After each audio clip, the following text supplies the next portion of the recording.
आदाब, आप सभी का इस्तकबाल है हमारे इस खास प्रोग्राम चलती रहेगी जिंदगी में और मैं हूं आपके साथ तरन्नुम अली। दोस्तों, जब भी मुल्क के ऊपर कोई मुसीबत आती है या नेचुरल डिजास्टर होता है तो सबसे पहले हमें मदद के लिए याद आते हैं आईटीबीपी के जवान, यानी इंडो तिब्बतन बॉर्डर पुलिस।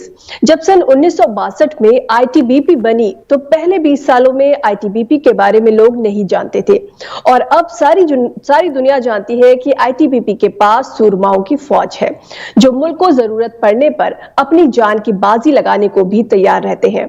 मुश्किल से मुश्किल वक्त और मुश्किल से मुश्किल जगह पर यह फौज पहुंचती है और ऐसे तमाम आईटीबीपी के जवान कोरोना वबा के दौरान भी लोगों के बीच उनकी मदद करते नजर आए। तो आज बात करेंगे आईटीबीपी के जवानों के बुलंद हौसले की। तो इस्तकबाल कीजिए आज हमारे साथ जुड़े खास मेहमानों के।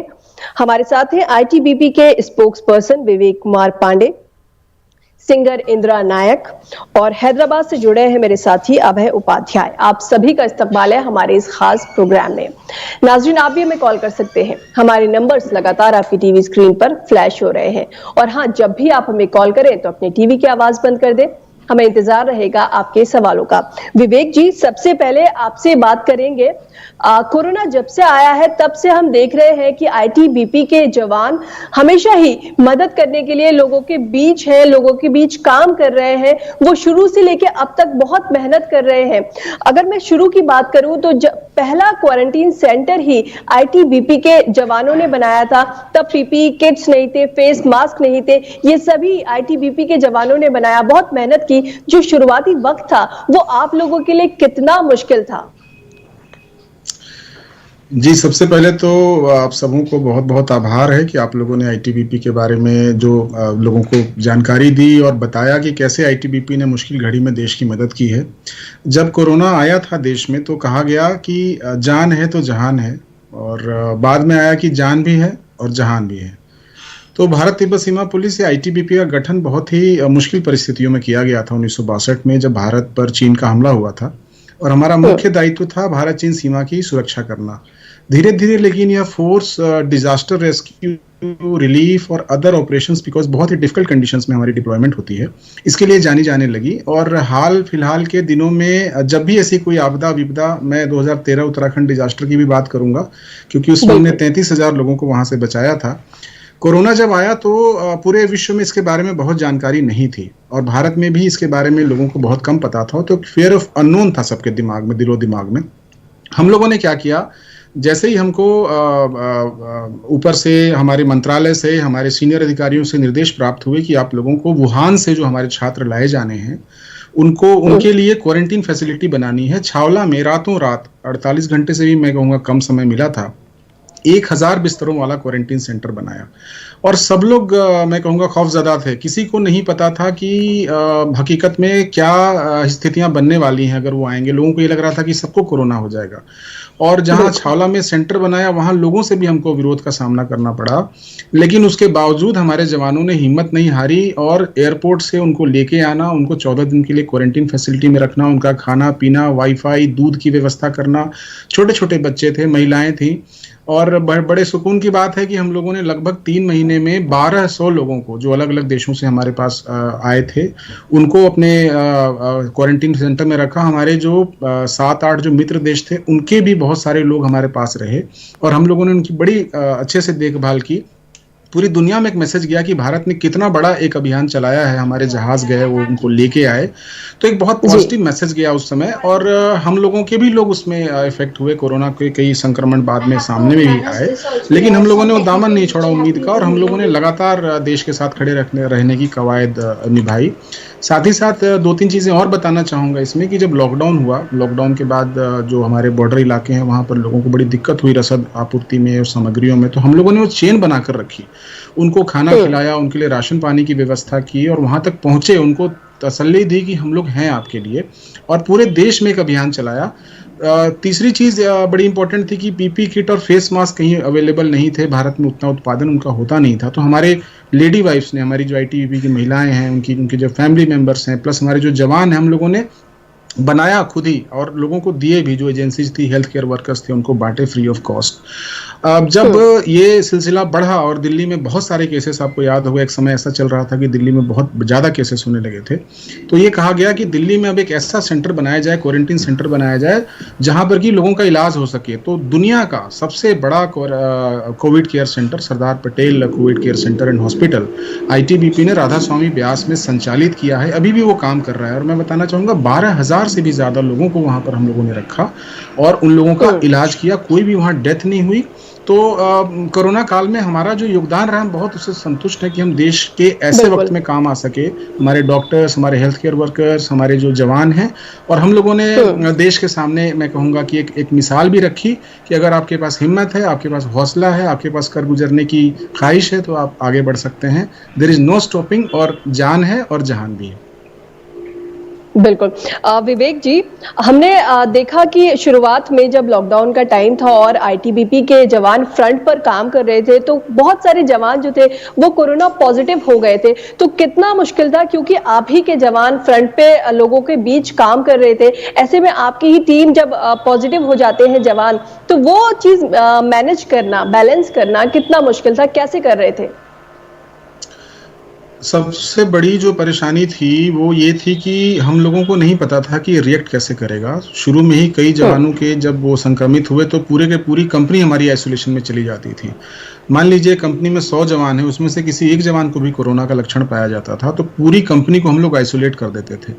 तो दिल्ली पुलिस के साथ और बाकी जगहों पर जो हमारी ड्यूटीज थी लॉकडाउन के दौरान और बाकी अलग अलग कार्यों में, तो हमारे जवान भी चूंकि सिविल लोगों के संपर्क में आए, बहुत कोशिश की गई कि हम लोग वो कोविड प्रोटोकॉल का पालन करें और लोगों को समझाएं, हाथ और फेस साफ रखने के बारे में बताएं। लेकिन सुरक्षा दायित्व में जो लोग लगे रहते हैं उनको अपना नहीं सोचना होता है। हम कोशिश करते हैं कि सोचें, लेकिन उतना ही जहां तक हमें परमिसिबल लिमिट होती है।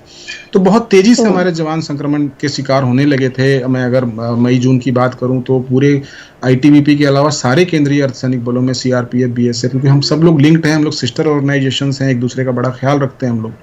तो लगभग एक टाइम ऐसा आ गया था कि 7,000 तक लोग पर डे कोरोना से संक्रमित हो रहे थे, हमारे फोर्सेस के जो सर्विंग लोग थे। और कई लोगों की मृत्यु हो गई, कई लोगों ने ड्यूटी के दौरान आप लाइन ऑफ ड्यूटी उनकी डेथ हो गई। बहुत ही हृदय विदारक रहा था, लेकिन ड्यूटी फर्स्ट है, ड्यूटी के आगे हम कुछ नहीं समझते थे। हमने ये किया कि हमने सरकारी जो हॉस्पिटल्स हैं उन पे बोझ कम करने के लिए, चूंकि हमारे जवान जब संक्रमित होंगे और हम अगर सिविल हॉस्पिटल में आमद देनी शुरू कर देंगे तो वहाँ आम जनता को उससे रिस्पाइट नहीं मिलेगा, उन पे लोड बढ़ेगा। हमने अपना हॉस्पिटल दिल्ली में जो ग्रेटर नोएडा का था 200 बेडेड, वो हमने डेडिकेटेड कर दिया अपने जवानों के। ये जिस तरीके से आपने बताया, बहुत सारे लोग अपने जवान भी थे जो इन्फेक्टेड हो रहे थे कोरोना वायरस से। वैसे में जो इन्फेक्टेड जवान है उनका इलाज करना, और जो बाहर की जगह ये लोगों के बचाव के लिए जवान लगे हुए थे वो, और उसके बाद उसके साथ ही साथ बॉर्डर पर भी, बॉर्डर को सिक्योर करना, तो ये 3 फ्रंट पर एक साथ जवान लगे हुए थे आईटीबीपी के। तो ये बैलेंस कैसे हासिल किया आपने? जी बिल्कुल, बहुत ही आपने रिलेवेंट क्वेश्चन पूछा है, क्योंकि हमने इस समय इस दौर में हमने अपने जवानों की कई सारी ड्यूटीज बढ़ा भी दी थी। बिकॉज जो लोग पहले दिन में काम करते थे, हो सकता था उनको ओवरनाइट भी करना पड़ गया कई जगह। हमारे जो डॉक्टर्स थे, जो हेल्थ केयर वर्कर्स थे, उनकी पूरी टीम हमने लूप की, अलग अलग लोकेशन से हमने लोगों को बुलाया। बॉर्डर के जो लोग थे वो आइसोलेशन में थे, वहाँ हमने कोशिश की कि वो लोग मेन स्ट्रीम में ना आए, वो जहाँ है वहीं रहें। बिकॉज अलग अलग पॉकेट्स बना दिए गए थे कि जिससे वो आपस में क्लब ना हो। लेकिन एक इमोशनल जो मैं कहूँगा एक जो अपील थी, बिकॉज हमारे अंदर अब ये आ गया था कि माननीय प्रधानमंत्री की भी अपील थी। हम देख रहे थे हमारे फैमिली मेंबर्स कोरोना से ग्रसित हो रहे थे, बच्चे, औरतें, बहुत ज़्यादा एक केओटिक कंडीशन थी। लेकिन उसके बावजूद मैंने जैसे बताया कि रेफरल हॉस्पिटल आईटीबीपी का, और हमारे जितने ऑल फॉर्मेशन हैं आईटीबीपी के, हर एक जगह पे 10 बेडेड हॉस्पिटल है हमारा, हमने उसको कोरोना सेंटर में परिवर्तित कर दिया। कोई इलाज तो इसका था नहीं। देखिए, हमको सिर्फ ख्याल रखना था कि कोई उनको मॉर्बिडिटी वाली कोई चीज़ ना हो। अगर वो बहुत ज़्यादा परेशान थे पहले किसी शारीरिक अवगुण की वजह से, तभी उनकी डेथ हो रही थी। अदरवाइज हमको उनको केयर करना था, उनका ख्याल रखना था। और आपने बखूबी ख्याल रखा, आईटीबीपी ने बहुत ही इस पूरे ऑपरेशन को कामयाब आपने अंजाम तक पहुंचाया। और साथ ही साथ लोगों का हौसला बढ़ाने के लिए, मोटिवेट करने के लिए आईटीबीपी का सॉन्ग भी आया जो बहुत ही चर्चा में रहा। तो वो कैसे सॉन्ग कैसे आया और उसको कैसे, किस तरीके से उसने मोटिवेट किया बाहर के लोगों को और जवानों को भी? बिल्कुल बताना चाहूँगा, बिकॉज़ जब ये बढ़ा दौर तो कई लोगों ने डिमांड करी कि आप बताइए आपने क्या किया है। सिविल हमारा जो ट्विटर हैंडल है, सोशल मीडिया हैंडल्स है, कई लोगों ने हमसे अपील की कि आप अपना एक ऐसा कुछ एक कैप्सूल बनाकर दीजिए जिससे हम दुनिया को बता सकें कि आपने क्या काम किया है। हमारे पास कुछ नेशनल फेम के सिंगर्स हैं जो हमारे जवान हैं, जिसमें अर्जुन खेरियाल है, लवली है और विक्रमजीत है। हमारे पास 4-5 बहुत अच्छे सिंगर्स हैं जो कि अलग-अलग प्लेटफ़ॉर्म्स पे अच्छा परफ़ॉर्म कर पाए हैं, जैसे जी, सारेगामा एटसेट्रा। तो उनको मैंने मोटिवेट किया और उन लोगों ने खुद इसको एक 2 गाने ऐसे बनाए, जो कि एक गाना जिसमें कि तेरी मिट्टी का जो गाना है, ए देश मेरे तू जीता रहे तूने शेर के बच्चे पाले हैं, एक लाल हुआ शहीद तो क्या 100 लाल तेरे रखवाले हैं। तो मनोज मुंशिर जी से बात हुई और उनकी टीम से बात हुई, उनके कुछ लफ्ज़ लिए हमने और हमने उनको सूत्रों में पिरोया और उस गाने को हमने अपने वीडियो बनाकर पेश किया, जिसको माननीय प्रधानमंत्री जी ने भी अपने ट्विटर हैंडल पर शेयर किया था और मिलियंस ऑफ व्यूज़ मिले। वो इसलिए किया था कि हम अपने शहीदों को, हम अपने जवानों को और हम अपने वर्कर्स को, हेल्थ केयर वर्कर्स को एक मैसेज दें कि आपको देख रहे हैं लोग, और इसको, इस वक्त को इतिहास हमेशा याद रखेगा कि कैसे आपने आगे बढ़कर देश की सेवा की है। ये मोटिवेशन था। बिल्कुल। और अभय जी, मेरा जी ख्याल है कि जिन गानों की बात कर रहे हैं विवेक जी, ये जो गाने हैं ये अपने व्यूअर्स को हम सुना देते हैं एक बार। जी बिल्कुल। ऐ देश मेरे तू जीता रहे, तूने शेर के बच्चे पाले हैं, एक लाल हुआ कुर्बान तो क्या 100 लाल तेरे रखवाले हैं।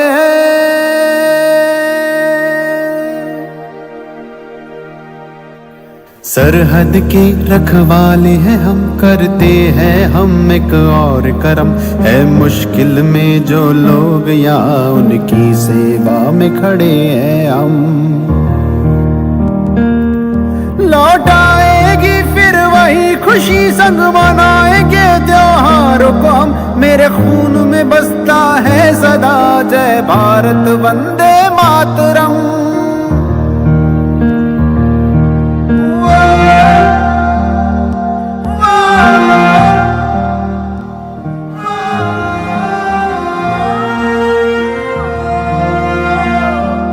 तेरी मिट्टी में मिल जावा गुल बढ़ के मैं खिल जावा, इतनी सी है दिल की आरज़ू। तेरी नदियों में बह जावा, तेरे खेतों में लहरावा, इतनी सी है दिल की आरज़ू।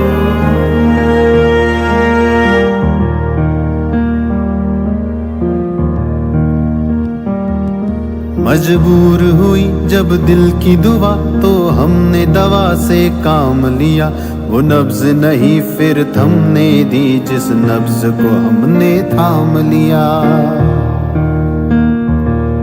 बीमार है जो किस धर्म का है, हमसे न कभी ये भेद हुआ, सरहद पे जो वर्दी खाकी थी अब उसका रंग सफेद हुआ। तेरी मिट्टी में मिल जावा गुल बढ़ के मैं खिल जावा, इतनी सी है दिल की आरज़ू।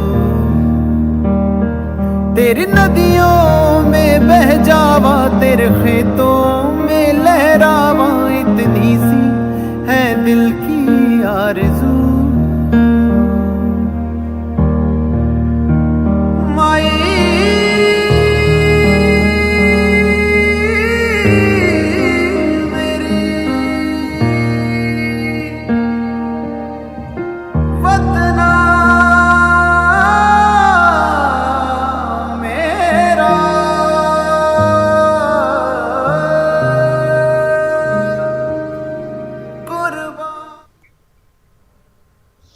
अभय जी, ये तो हमने देखा कि आईटीबीपी के जवानों ने किस तरह से लोगों का हौसला बढ़ाया अपने गीतों से।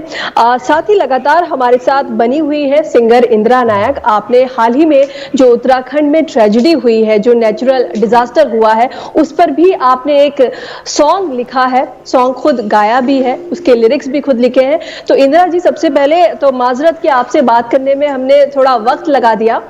ये बताइए कि ये जो गाना है, ये आपको कैसे थॉट आया कि इस तरह का गाना बनाया जा सकता है, कितना वक्त लगा, इस सब के बारे में बताइए।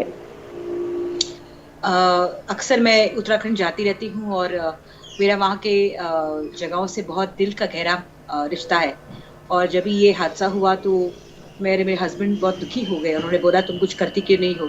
तो राजन जी ने मुझे कहा कि आप बना दो गाना। तो मैंने लिखना शुरू किया और मैंने सोचा कि ईश्वर से प्रार्थना ही कर सकते हैं कि जो दुर्घटना हुई है उससे हमको बचा दे और माफ़ी मांगे जो भी हमने अगर कुछ गलत काम किया हो। और ईश्वर ही हमको रास्ता दिखाता है। और इतने जवान हैं जो बॉडीज ढूंढ रहे हैं, जो सर्वाइवल्स ढूंढ रहे हैं, उनके हाथ में भी मैं ताकत देना चाह रही थी, इसके लिए मैंने वो गाना बनाया। जी, तो क्यों नहीं तरन्नुम वो गाना पहले सुनते हैं, बिल्कुल किस तरीके से लिखा गया है और क्या है, और फिर उसके बाद आगे बातचीत को जारी रखते हैं। Look at the video.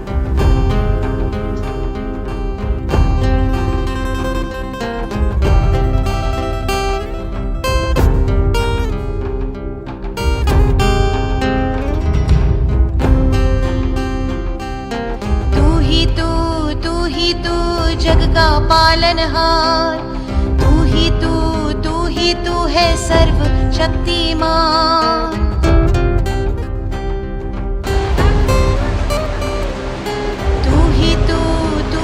तू जग का पालनहार, तू ही तू है सर्व शक्तिमान। झोली भर दे हमारी भगवन, प्राणों को तू दे वरदान। हम पर विपदा आन पड़ी, रक्षा करो भगवान। झोली भर दे हमारी भगवन, प्राणों को तू दे वरदान। हम पर विपदा आन पड़ी, रक्षा करो भगवान।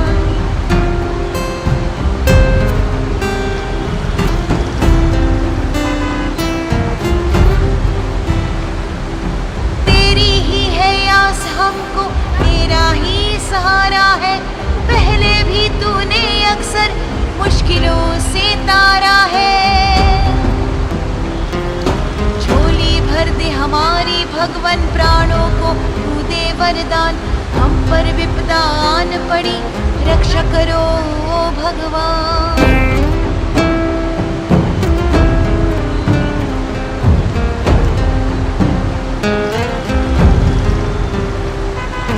अंधियारे में अक्सर हमने नाम तेरा पुकारा है। तेरी कृपा तेरी इच्छा से चला ये जग सारा है।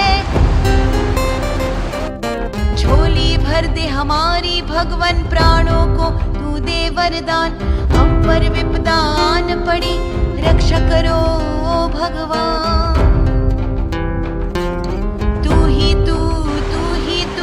जग का पालनहार, तू ही तू है सर्व शक्तिमान।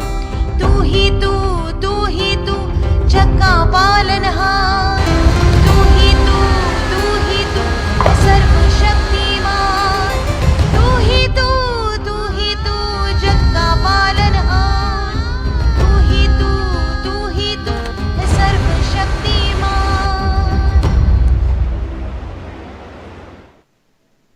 चलिए, तो बहुत ही अच्छा था। पूरा जो एक प्रार्थना के तौर पर आपने इस गीत को लिखा है। मैं आपसे इंदिरा जी एक बात ये डिस्कस करना चाहता हूँ कि जिस तरीके से इस तरह की प्राकृतिक आपदाएं जो हैं वो बढ़ी हैं, उत्तराखंड में भी पिछले 2-3 सालों में हमने 2 बड़े हादसे देख लिए। तो क्या आपको लगता है कि जो नेचर के साथ हम छेड़छाड़ कर रहे हैं, ज़रूरत से ज़्यादा अपनी सुख सुविधाओं के लिए, उसके साथ वहाँ घुसपैठ हमारी बढ़ गई है, जहाँ तक कि आदमी को नहीं पहुँचना चाहिए था, क्या उसकी वजह से ये सब हो रहा है? पहले ये भी चर्चा हुई कि ग्लोबल वार्मिंग की वजह से जो टेम्परेचर बढ़ा उससे ग्लेशियर को जल्दी पिघला और फिर से एकदम से ऐसा हादसा हो गया? हाँ जी, डेफिनेटली ग्लोबल वार्मिंग का एक ये रीज़न है। और आबादी इतनी बढ़ रही है कि लोग रास्ते ढूंढ रहे हैं कि हम कैसे ज़्यादा टेरिटरीज को ऑक्यूपाई कर सकते हैं, और उसमें हम पेड़ काट रहे हैं, और फिर कार्बन का जो आउटपुट है बहुत ज़्यादा हो जाता है, फिर टेम्परेचर बढ़ जाता है। तो और ये जो रास्ते बना रहे हैं, आई नो बहुत अच्छा है टूरिज्म के हिसाब से, बट कहीं ना कहीं इतने बड़े जो माउंटेन्स हैं उसके जो नींव को हम हिला रहे हैं। तो I feel we have to be very protected when we ऐसे कोई रास्ते बनाते हैं। तो I hope the government is taking environment decisions properly, कि बराबर सही तरीके से वो उसको काटें रास्ते बनाने में, ताकि कम से कम नुकसान हो एनवायरमेंट का, क्योंकि एनवायरनमेंट डिस्टर्ब हो जाएगी तो मैनकाइंड तो तबाह हो जाएगा। तो आई फील समझदारी से अगर हम करें, और नेचर का भी बहुत इंपॉर्टेंट रोल है हमारे लाइफ में, क्योंकि सीजन्स भी आजकल चेंज होते जा रहे हैं। तो ये जो तकलीफ हो रही है क्योंकि human kind is becoming very greedy, तो या अपने ग्रीड थोड़े कम करनी चाहिए और कुछ कुछ ऊपर वाले पर छोड़ना चाहिए। बिल्कुल, जो इंसान है खुद को बहुत बड़ा समझने लगा है। जब इस तरह के हादसे पेश आते हैं तब एहसास होता है कि इंसान तो कुछ भी नहीं है, एक बहुत छोटी सी चीज है कुदरत के आगे। इंदिरा जी, आप हमारे साथ बने रहिए। विवेक जी, आपसे सवाल है। विवेक जी, जैसे अभी भी हम देख रहे हैं उत्तराखंड में आईटीबीपी के जो जवान हैं वो दिन रात काम कर रहे हैं, लोगों को बचाने का वहां पर काम कर रहे हैं। तो अभी वहां पर क्या सिचुएशन है, कितना काम अभी बाकी है, क्या लग रहा है कि कितने लोग अभी भी वहां पर फंसे हो सकते हैं? जो फिगर्स हमको दिए गए थे शुरू में, और 2 दिनों में काफ़ी उसमें वेरिएशन आया, कुछ लिस्ट और जुड़ी। शुरू में 150 का था फिगर, फिर वो 175 पे आया, और फिर 206 लोगों के लापता होने की, गुमशुदगी की हमारे पास रिपोर्ट आई। उसमें से अलग से 12 लोग थे जो निकाल लिए गए थे। पहले दिन आपने टनल रेस्क्यू देखा होगा, जिसमें हमारे जवानों ने करीब 4-5 घंटे मेहनत करके वहाँ से 12 लोगों को निकाल लिया था। उसके अलावा अभी एक टनल जिस पर कि अब बहुत ज़्यादा फोकस है, वहाँ 37 लोगों के फंसे होने की सूचना है। हम उसके अंदर घुसने की कोशिश कर रहे हैं, लेकिन चीज़ें ऐसी डेवलप हो रही हैं कि वो पूरा इलाका किसी न किसी रूप में फिर से भरता जा रहा है मड से और स्लश से। तो जैसे जैसे हम अंदर जा रहे हैं, मलबा निकाल रहे हैं और मलबा अंदर से आ रहा है। तो ये निश्चित कर पाना कि अंदर कितना मलबा होगा बहुत मुश्किल है। 180 मीटर तक के एरिया तक अगर हम पहुंच गए तो एक सब टनल है वहां पर, जहां की हम रेस्क्यू टनल बोलते हैं। अगर वहां मौजूद हुए, जो बहुत चांसेस हैं कि वो लोग वहां मिल सकते हैं हमको, हम वहां पहुंचने की कोशिश कर रहे हैं। वो लगभग 50 मीटर और दूर रह गया है। हमारी मशीनें लगी हुई हैं, हमारे सारे इक्विपमेंट्स जो भी पॉसिबल हो सकता है लगे हुए। हमने डॉग्स की भी मदद ली थी, लेकिन कुदरत के आगे जैसा कि कहा जाता है कि कई बार हम बहुत बेबस हो जाते हैं। ह्यूमन इंटरवेंशन से नहीं हो पा रहा है। ऊपर बहुत बड़ा पहाड़ है और नीचे वो एक 20-25 फुट के डायमीटर की वो टनल है। तो पूरा फोकस वहाँ है, लेकिन साथ ही साथ जो बॉडीज को रिकवर करने का काम है वो भी जारी है। सुबह तक 32 शव बरामद किए जा चुके थे। और जहाँ पर ये तपोवन टनल है, जहाँ से बाएं को पानी डाइवर्ट होकर इधर आया था, वहाँ से भी काफ़ी लोग ऊपर से गिरे थे, बराज के ऊपर से। तो आज हम लोग वहाँ उसको डिग कर रहे हैं, वहाँ ढूंढ रहे हैं कि उसके नीचे अगर हमको पॉसिबिलिटी है कि शायद कुछ लोग मिले। लेकिन ये अभी मुझे लगता है कि कम से कम 1 हफ्ता और चलना चाहिए ये पूरा अभियान। अगर जीवन बचता है तो हम उसको रेस्क्यू बोलते हैं, अगर हम जीवन नहीं ढूंढ पाते हैं तो हम उसको बॉडी रिट्रीवल कहते हैं। बस इतना ही फ़र्क है। लेकिन हम दिन रात मेहनत कर रहे हैं। हम ऊपर वाले से यही दुआ करते हैं कि हम ज़्यादा से ज़्यादा लोगों को हमको बचाने की ताकत दे, और जो भी पॉसिबिलिटी हो पा रही है। आज पुनः एक मीटिंग हुई थी डिस्ट्रिक्ट एडमिनिस्ट्रेशन के साथ। एक एरियल रेकी भी करी है हमने आगे जाके। कई जगह पानी रुका हुआ है, कहीं वो फिर से फ्लड आने की स्थिति न हो।